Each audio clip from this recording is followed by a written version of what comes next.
ধাম করে দিলেন। এবার বলেন তো দেখি, মাছিটা মারা গেছে? কথা বলে না।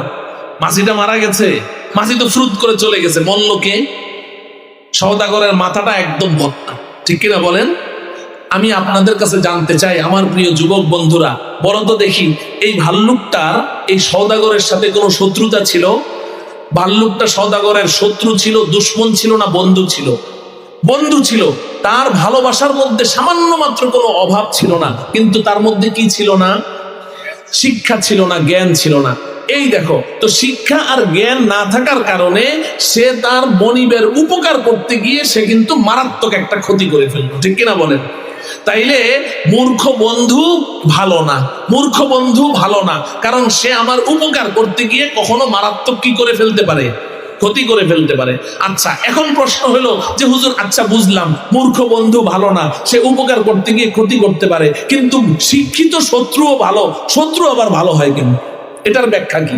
এটার ব্যাখ্যা হলো, যদি আমার শত্রু যদি শিক্ষিত হয়, তার মধ্যে যদি সুশিক্ষা থাকে, হ্যাঁ হতে পারে আমার শত্রু আমার বন্ধু না, কিন্তু তার মধ্যে সুশিক্ষা আছে, তো শত্রুর কাজ তো হলো সবসময় ক্ষতি করা, ও তো সবসময় আমার ক্ষতি করার তালে থাকবে, কিন্তু যখনই ক্ষতি করতে চাইবে ওর শিক্ষা ওকে বাধা দিবে, বলবে যে আচ্ছা হইতে পারে দুশ্মন, তাই বলে ওর এত বড় ক্ষতি করাটা কি আমার ঠিক হবে? ওর জ্ঞান ওর শিক্ষা ওকে বারবার বাধা দিবে, ওর সুশিক্ষার কারণে ও আমার বড় ধরনের কোনো ক্ষতি করতে পারবে। কথা বুঝে আসলো? আমার প্রিয় ভাইয়েরা, শিক্ষার প্রয়োজনীয়তা বোঝানোর কোনো প্রয়োজন আমি মনে করি না। আপনারা সবাই শিক্ষিত মানুষ। হযরতে আলী রাদিয়াল্লাহু তাআলা আনহু তিনি এই শিক্ষা সম্পর্কে চমৎকার একটা কথা বলেছেন, একটা কবিতা বলেছেন। আমি কবিতার দুইটা লাইন আপনাদেরকে শোনাচ্ছি। হযরতে আলী বলেন, রাদিনা কিসমাতাল জাব্বারি ফিনা, رضينا قسمة الجبار فينا لنا علم وللأعداء مال فإن المال يفنى عن قريب وإن العلم يبقى لا يزال। হযরতে আলী বলেন যে আল্লাহ রাব্বুল আলামিন আমাদের মধ্যে একটা ভাগাভাগি করেছেন, এই ভাগাভাগির উপরে আমি খুব খুশি। বলে কি ভাগাভাগি? উনি বলেন লানা ইলমুন ওয়ালিল আদাই মালু, আমাদের মুসলমানদের ভাগে আল্লাহ দিয়েছেন শিক্ষা আর জ্ঞান, আর আমাদের দুশমন অমুসলিমদের ভাগে আল্লাহ দিয়েছেন ধন সম্পদ আর মাল। বলেন এই ভাগটা কে করেছে? হযরতে আলী বলেন আমি খুব খুশি। কেন খুশি? শিক্ষা আর জ্ঞান পেয়ে এত খুশি কেন? উনি জবাব দিচ্ছেন, ফা ইন্নাল মালা ইয়াফনা আন করিবিন ওয়া ইন্নাল ইলমা ইয়াবকা লা ইয়াজালু। এই দুনিয়ার মানুষ শোনো আমি কেন খুশি। আমাদের দুশমন অমুসলিমদেরকে আল্লাহ পাক যেই ধন সম্পদ আর মাল দিয়েছে, ওটা ক্ষণস্থায়ী, যে কোনো সময় ফুরুত নাই, যে কোনো সময় নাই।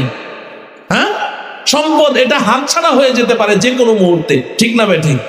হয় সম্পদ আপনাকে ছাড়বে, আর নাইলে আপনি সম্পদকে ছাড়বেন, এছাড়া আর তৃতীয় আর কোনো সুরত নাই। সম্পদ আপনাকে ছেড়ে দিতে পারে কি পারে না? নাইলে এই কথা বলেন কেন, সকালবেলার ধনী রে তুই ফকির সন্ধ্যাবেলা, এটার দৃষ্টান্ত আছে না নাই? আরে সকালবেলার ধনী বিকালবেলার ফকির তো দূরের কথা, সকালবেলার প্রধানমন্ত্রী বিকালবেলা বাংলা ছেড়ে দিল্লি, আছে না নাই? কই গেল সব? সে তো আছে ওখানে বসে বসে, মোদির কোলে বসে আছে, কিন্তু ওর সম্পদ কই, ওর ক্ষমতা। তাইলে সম্পদ এটা চিরস্থায়ী না ক্ষণস্থায়ী? এটা ক্ষণস্থায়ী, যে কোনো সময় আপনাকে হাতছাড়া হয়ে যেতে পারে। পক্ষান্তরে হযরতে আলী বলেন, ফাইন্নাল মালা ইয়াফনা আন করিবিন ওয়া ইন্নাল ইলমা ইয়াবকা লা ইয়াজালু। পক্ষান্তরে আল্লাহ পাক আমাদের মুসলমানদের ভাগে যে ইলম আর শিক্ষা দিয়েছেন, এই শিক্ষা নামের সম্পদের যদি কেউ একবার মালিক হতে পারে, এই সম্পদ কোনোদিন তার হাত ছাড়া হবে না। এই ইলম আর শিক্ষা তার সাথে কবরেও যাবে, এই ইলম আর শিক্ষা তার সাথে হাসরেও থাকবে, এবং ইনশাআল্লাহ তার ইলম আর শিক্ষা তার সাথে জান্নাতেও চলে যাবে। অতএব ইলম আর শিক্ষা নামের সম্পদ পেয়ে আমরা ঠকলাম না জিতলাম? আবারও জোরে সোরে তাই আল্লাহ শুকরিয়া আদায় করি, আলহামদুলিল্লাহ। এখন একটা প্রশ্ন, এই প্রশ্নের জবাব দিয়ে আমি কথা শেষ করব। আমাকে কতক্ষণ কথা বলার অনুমতি একটু আমাকে জানায়েন। দেখেন একটা প্রশ্ন, প্রশ্নটা হলো হযরতে আলী রাদিয়াল্লাহু তাআলা আনহু তিনি যে এই শিক্ষা আর ইলম পেয়ে এতটা আনন্দিত, এতটা উচ্ছ্বাসিত, প্রশ্ন হলো কোন শিক্ষা? কোন শিক্ষা? এই প্রশ্নের জবাব দিয়ে আমি কথা শেষ করছি। কিরে ভাই, পৃথিবীতে কত রকমের শিক্ষা আছে না নাই? হ্যাঁ, যে চোর চুরি করে, চুরি করার আগে তার কিছু শিক্ষা অর্জন করতে হয়। শিক্ষা ছাড়া যদি চুরি করতে যায় তাহলে খালি মাইরে খাবে, জীবনে আর চুরি করতে পারবে না। যে পকেট মারে, ওর আগে ট্রেনিং দিতে হয় কি হয় না? হ্যাঁ, যে ছিনতাই করে, ছিনতাইয়ের জন্য তাকে কি করতে হয়? অনেক ট্রেনিং নিতে হয়। শিক্ষার তো কোনো শেষ নাই। হ্যাঁ, এই জুতা চোর, তার জুতা চোরের শিক্ষা আছে, পকেট মার, তার পকেট মারের শিক্ষা আছে, ছিনতাইকারী ছিনতাইয়ের শিক্ষা আছে। আপনারা বলবেন হুজুর এটাকে শিক্ষা বলে নাকি? চুরির শিক্ষা, এই ছিনতাইয়ের শিক্ষা। আরে চুরির শিক্ষা যদি শিক্ষা না হয় তাইলে এই ফ্যাসিস্ট সরকার এই যে যত সম্পদ বাংলাদেশের চুরি করে 28 লক্ষ কোটি টাকা যে চুরি করলো, ও কি মূর্খ ছিল না শিক্ষিত ছিল? শিক্ষিত ছিল না? তো এটার জন্য শিক্ষা লাগে না? কিরে ভাই, শিক্ষা লাগে না? ও শিক্ষা ছাড়াই এই চুরি করতে পারছে, আপনি পারবেন এই চুরি করতে? হ্যাঁ, তো তাইলে শিক্ষা তো অনেক রকম আছে, অনেক রকম শিক্ষাই তো আছে। এখন আসল শিক্ষা কোনটা? কোন শিক্ষা হযরতে আলী রাদিয়াল্লাহু তাআলা আনহু পেয়ে এতটা উচ্ছ্বাসিত, এতটা আনন্দিত? আল্লাহ, আমি কি বলবো আপনাদেরকে, আজকে থেকে আরো প্রায় 100 বছর আগে মহাকবি আল্লামা ইকবাল বলে গেছেন। কে মহাকবি আল্লামা? নাম শুনেছেন? আল্লামা ইকবালকে তো পৃথিবীর সব ধর্মের মানুষরা একদম শ্রেষ্ঠ দার্শনিক হিসেবে স্বীকৃতি দেয়, খালি মুসলমানরা। মহাকবি আল্লামা ইকবাল উনি চমৎকার একটা কথা বলেছেন, বললে আপনারা মন খারাপ করবেন। হ্যাঁ, আল্লামা ইকবালের কথা শোনাই, আমার কথা না কিন্তু। আল্লামা ইকবাল বলছেন, जिस इल्म की तासीर से जन होती है नाजन, जिस इल्म की तासीर से जन होती है नाजन, कहते हैं उसी इल्म को अरबाब नजर मौत, कहते हैं उसी इल्म को अरबाब नजर मौत। वो इल्म नहीं ज़हर है अहरार के हक में, जिस इल्म का हासिल हो जहां में दुकफे जाओ, जिस इल्म का हासिल हो जहां में दुकफे जाओ। ए अहले हुनर ज़ौक़े हुनर खूब है, लेकिन जो शय की हकीकत को न जाने वो हुनर क्या, जो शय की हकीकत को न जाने वो हुनर क्या। ए अहले नजर ज़ौक़े नजर खूब है, लेकिन जो अपनी हकीकत को ना देखे वो नजर क्या, जो अपनी हकीकत को ना देखे वो नजर क्या। আল্লামা ইকবাল বলেন, যেই শিক্ষার প্রভাবে প্রভাবান্বিত হয়ে ছেলেরা মেয়ে হয়ে যায়, মেয়েরা ছেলে হয়ে যায়, ওই শিক্ষাকে গুণীজনেরা শিক্ষা বলতে রাজি না। ওটা মৃত্যুর চেয়েও আরো ভয়ঙ্কর বস্তু। ছেলেরা মেয়ে হচ্ছে না, ছেলেরা মেয়ে হচ্ছে না, মেয়েরা ছেলে হচ্ছে না। হ্যাঁ, আল্লামা ইকবাল তো আরো 100 বছর আগে কেমনে যে বললেন, ওই সময় তো ছিল না। এখন তো প্রায় দিন ধোঁকা খাইতে হয়, প্রায় দিন ধোঁকা খাইতে হয়। আমি আজকে থেকে আরো 16-17 বছর আগের ঘটনা শোনাই আপনাদেরকে। 16-17 বছর না, আমি ভুল বলেছি, 2013 আগে। হ্যাঁ ঠিক আছে, 2013 আগে। তো আমার বাসা হলো মাজার রোড, গাবতলী মাজার রোড, চিনেন তো অনেকে। আমার মাদ্রাসা ছিল হলো শিয়ালবাড়ি রূপনগর কমার্স কলেজের পেছনে চিড়িয়াখানা রোডে। তো একদিন ফজরের নামাজ পড়ে আমি হেঁটে হেঁটে যাচ্ছি, একটু মর্নিং ওয়ার্ক হইলো, হাঁটতে হাঁটতে যাচ্ছি, সাথে আমার একজন সহকারী শিক্ষক ছিল। তো যাইতে যাইতে যখন নাকি সনি সিনেমা হলটা পার হয়ে যখন নাকি চিড়িয়াখানা রোডে উঠলাম, তো এখন দেখি 4টা যুবক ছেলে, এরা এই কলেজের দিকে যাচ্ছে, হয়তো বা 4টা যুবক ছেলে যাচ্ছে। প্রত্যেকটা যুবকের এই পায়জামাটা আমার মতোই, যে আমার পায়জামাটা কোথায় দেখছেন, এই হাঁটু আর টাকনুগিরা এটার মাঝ বরাবর, এটাকে নিসফে সাক বলা হয়।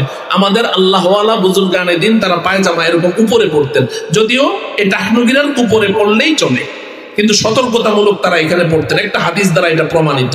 তো এই 4টা যুবকের পায়জামা আমি দেখছি এই জায়গায়, এই জায়গায়। তো এটা দেখে আমি আমার ওই সহকারী শিক্ষককে বলছি যে দেখো, আমরা মসজিদের মিম্বারে দাঁড়িয়ে এত ওয়াজ করি যে পায়জামা প্যান্ট টাকনুগিরার উপরে উঠাইতেই চায় না। দুই একজন আছে এরকম একটু বটা মারে নামাজের সময় বটা দিয়ে, এরপরে যখন নামাজ পড়ে বের হয় তখন আবার একদম নিচের দিকে ছেড়ে। এটা কি শুধু নামাজের আমল না, 24 ঘন্টার আমল। 24 ঘন্টা নবীজি বলেছেন মা আসফালা মিনাল কাবাইনি মিনাল ইজারি ফিল নার, যে টাকনুগিরার নিচে পায়জামা লুঙ্গি ঝুললে এটা জাহান্নামের আগুনে জ্বলবে। নাউজুবিল্লাহ পড়েন। ঝুলাবেন টাকনুগিরার নিচে, ঝুলাবেন, যুবকরা ঝুলাবে, জাহান্নামের আগুনে জ্বলবে। তো নবীজি বলছেন জাহান্নামের আগুনে, তার মানে কি তোমাকে আল্লাহ জান্নাত দিয়ে দিবে আর একটু কাইটা নিয়ে জাহান্নামে জ্বালাবে, এটা নাকি পুরা শরীর জাহান্নামে যাবে? আল্লাহ আমাদেরকে বুঝার তৌফিক দান করেন। তো আমি ওই সহকারী শিক্ষককে বলছি যে দেখো এত ওয়াজ করে মানুষে শুনে না, অথচ এই যুবক চারটা দেখো এরা কলেজের স্টুডেন্ট, কিন্তু ওরা অন্তত পক্ষে রসুলের একটা সুন্নতের উপরে আমল করছে। তো আমি খুব আনন্দ প্রকাশ করছি। এখন ওই সহকারী শিক্ষক রুমালটা মুখে চাপা দেখো, আস্তাগফিরুল্লাহ আস্তাগফিরুল্লাহ আস্তাগফিরুল্লাহ। আমি কি ব্যাপার আস্তাগফিরুল্লাহ পড়েন কেন? কয় হুজুর আপনি কাদেরকে যুবক বলছেন? এই চারোটা তো যুবতী মেয়ে।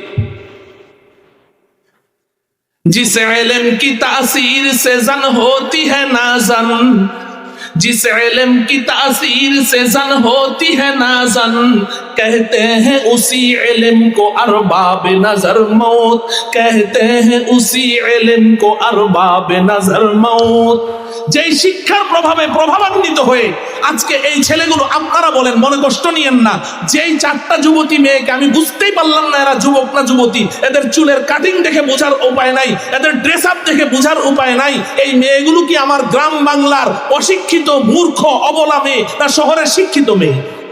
তাহলে কোন একটা শিক্ষার প্রভাবে প্রভাবান্বিত হয়ে আজকে তারা এই কাজটা করছে। আল্লামা ইকবাল বলছেন এই শিক্ষা, যেই শিক্ষার প্রভাবে আজকে মেয়েগুলো ছেলে হচ্ছে, ছেলেগুলো মেয়ে সাজছে, ওটা তো তিনি 100 বছর আগে বলেছেন। এখনকার অবস্থা এগুলো তো মাহফিলে খোলা মুখে বলতেও লজ্জা।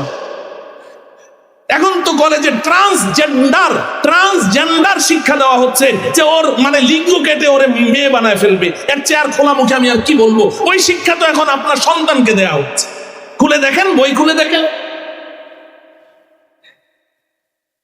মেয়েদের কথা। আর আমার যুবক ভাইদের কথা কি বলবো? যুবক ভাইরা তো খেপে যাবে বললে। যুবক ভাইয়েরা, আহা, আমাদের কওমি মাদ্রাসার একটা বৈশিষ্ট্য হলো আমরা চেয়ার টেবিল কম ব্যবহার করি। এখন তো দুর্বলতা দিন দিন বাড়ছে, এজন্য ইদানিং বিভিন্ন মাদ্রাসার অফিসে চেয়ার টেবিল দেখা যায় না। হলে আমাদের কওমি মাদ্রাসায় ফ্লোরিং, ওস্তাদও ফ্লোরে, ছাত্রও কি ফ্লোরে বসে। তা আমার মাদ্রাসায় অফিসটা এত ছোট্ট অফিস। এখন মোতালা করছি, এক যুবক আসছে। যুবক এসে দাঁড়িয়ে দাঁড়িয়ে কথা বলে। তা আমার একটু পরে ক্লাসে যেতে হবে, তা আমি পড়তেছি, আমি বলছি বসো। যুবকটা আবার মাদ্রাসায় দান করে, খুব মহব্বত করে, ভালোবাসার সম্পর্ক। বসে না, খালি দাঁড়িয়ে দাঁড়িয়ে কথা বলছে। বসো না। না হুজুর থাক, ঠিক আছে ঠিক আছে। এখন বসেও না যায়ও না, হয় চলে যা, আমি একটু পড়ি, যায়ও না, দাঁড়িয়ে কথা বলছে। আর ও ছোট্ট অফিস হওয়ার কারণে যদি বড় হয়, ওই যে পিছনে ওনারা দাঁড়িয়ে আছে, ওনাদের দিকে তাকাইতে আমার তো মাথা উঁচা করা লাগে না। আর যদি সামনে একটা মানুষ দাঁড়ায় থাকে, তাহলে কথা বলতে আমি ফ্লোরে বসা, তাহলে এইভাবে বারবার তাকাইতে হয় না? তা আমার তো ডিস্টার্ব হচ্ছে। আমি বলি বসো না, এক কাপ চা খেয়ে যাও। আমি বললাম না বসলে যাও। তো যখন ধমক দিলাম না, তো যুবকটা বসলো, কিন্তু আমি লক্ষ্য করলাম ও বসতে গিয়ে শুয়ে পড়লো, পাও সোজা করে এভাবে শুয়ে পড়লো, এই হালকা এরকম পাকা করে এভাবে শুয়ে। আমি বললাম তুমি এতক্ষণ পর্যন্ত বসোই না, এখন তুমি শুয়ে পড়লা। টাইট। ও কি করতে পারে না, হাঁটু ভাঙতে পারে না।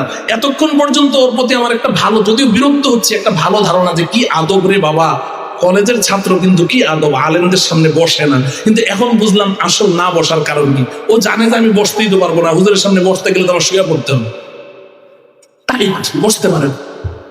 এই যে স্কিন টাইট জিন্সের, মোটা জিন্সের প্যান্টটা পরে সে হাঁটু ভাঙতে পারছে না। এটা কি ওর জন্য খুব আরাম হচ্ছে? এটা খুব আরামদায়ক।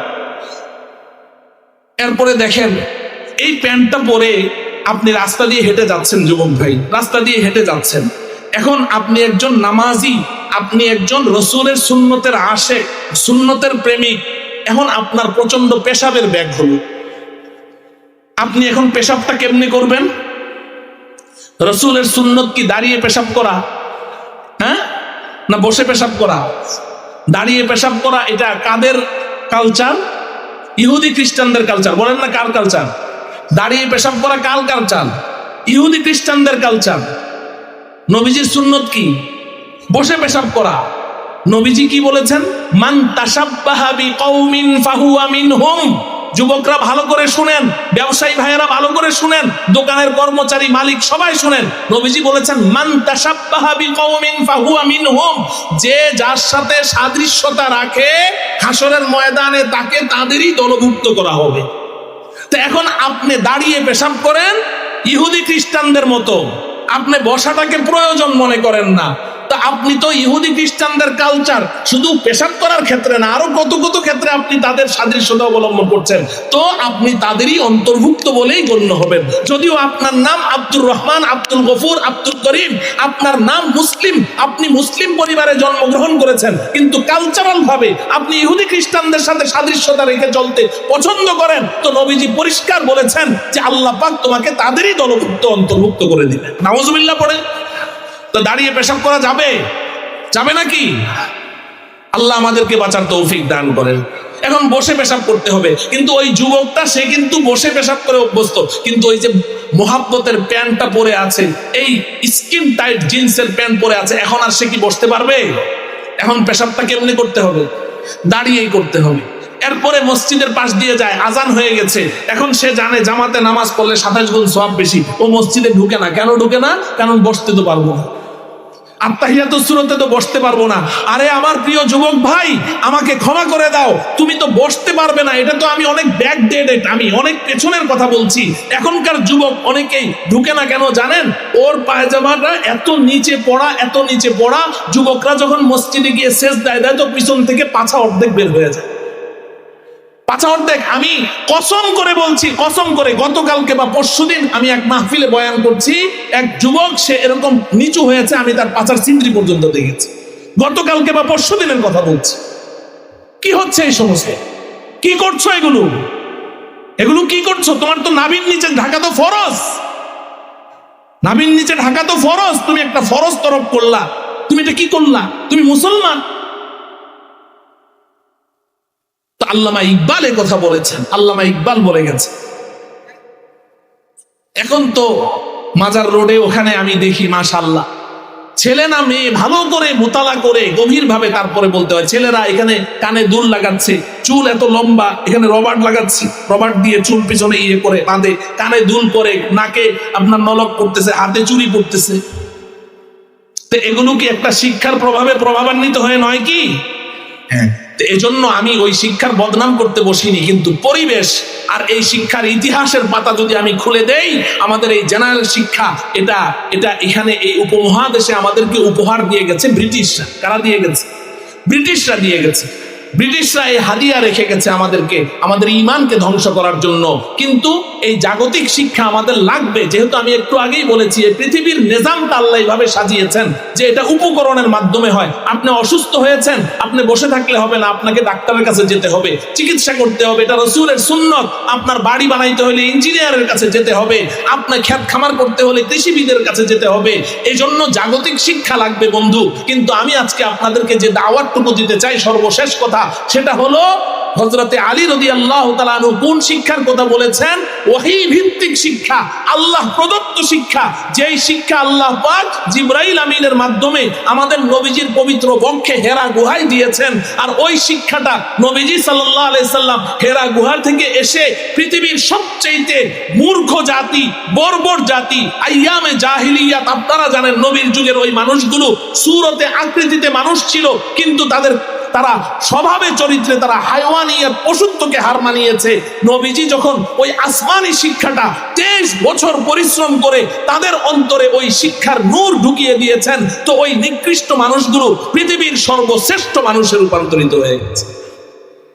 এজন্য আমার প্রিয় ভাইয়েরা, আমার সর্বশেষ দাওয়াত, আপনি আপনার সন্তান, আপনার ভাতিজা ভাগিনা, যত আপনার তত্ত্বাবধানে বাচ্চারা আছে ওদেরকে মাদ্রাসায় পাঠান, মাদ্রাসায় শিক্ষিত করেন, কোরআনী শিক্ষায় শিক্ষিত করেন, আল্লাহ প্রদত্ত শিক্ষায় শিক্ষিত করেন। কোরআনের নূর, কোরআনের আলো যখন তার বক্ষে চলে যাবে, এরপরে তাকে আপনি জেনারেল শিক্ষায় শিক্ষিত করেন, ডাক্তার বানান, ইঞ্জিনিয়ার বানান, প্রফেসর বানান, পাইলট বানান, জজ ব্যারিস্টার বানান, কোনো সমস্যা নাই, কোনো সমস্যা নাই। কিন্তু শুরুতে তাকে কোরআনী শিক্ষা দিতে হবে। যদি কোরআনী শিক্ষা দেন, তাহলে আপনার এই সন্তান যদি রাষ্ট্রপ্রধানও হয়ে যায়, আপনার সন্তান যদি সেনাবাহিনী প্রধানও হয়ে যায়, জজ ব্যারিস্টার হয়, সে একজন হাদি হবে, হাদি, শরীফ ওসমান হাদি হবে। আর যদি আপনি এই শিক্ষা না দেন, তাহলে আপনার সন্তান একটা নাস্তিক মুরতাদ। এজন্য এই ভুলটা করবেন না, প্রাথমিক শিক্ষাটা কোরআনী শিক্ষায় দিয়ে দেন। আমি এই দাওয়াতটুকু রেখে আজকে আমি আমার আলোচনা শেষ করছি। ওয়া সাল্লাল্লাহু তাআলা আলা সাইয়্যিদিনা মুহাম্মদ ওয়া আলা আলিহি ওয়া আসহাবিহি আজমাইন। আসসালামু আলাইকুম ওয়া রাহমাতুল্লাহি ওয়া বারাকাতুহু।